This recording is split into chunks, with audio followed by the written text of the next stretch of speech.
Meesterwerk on the beat, Decibel, Solar Sam, Hakikat.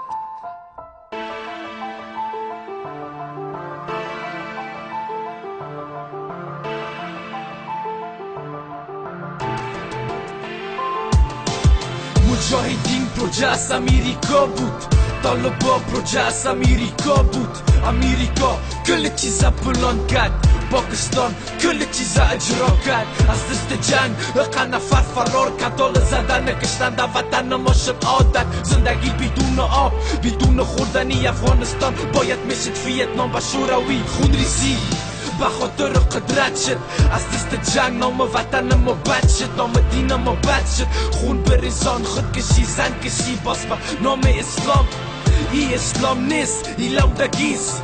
قرشوت از دولت و با پلیس، مافیا قماندانا با پیسه منتظر نان و روزانهشان مواد مخدر. 14 سال خواب بودم، حالا بیدار شدم. اول وقت نبود، حالا بیکار شدم. خلطرک بودم، حالا کلان شدم. گپ رسید به انقلاب، شل آینده. 14 سال خواب بودم، حالا بیدار شدم. اول وقت نبود، حالا بیکار شدم. خلطرک بودم، حالا کلان شدم. گپ رسید به انقلاب، شل آینده. عشق نیست دلم سوخت، جنگ است کل روز جنگ و پیسه حالا کل سوخت. هر طرف ببینی هر طرف جنگ است، هر طرف مرمی، هر طرف پنبه است. اولادای یتیم بی خانه، رشوت خورای کسی در خانه سیمزله. هیپ هاپ انقلاب، بی ما میریم بالا. کار شیطانا نکو به نام خدا.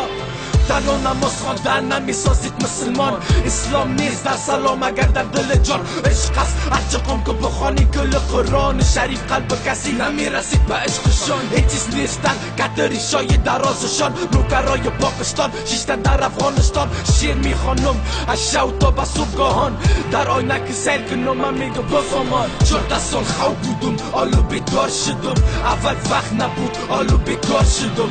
خلطرک بودم، حالا کلان شدم. گپ رسید به انقلاب، شل آینده.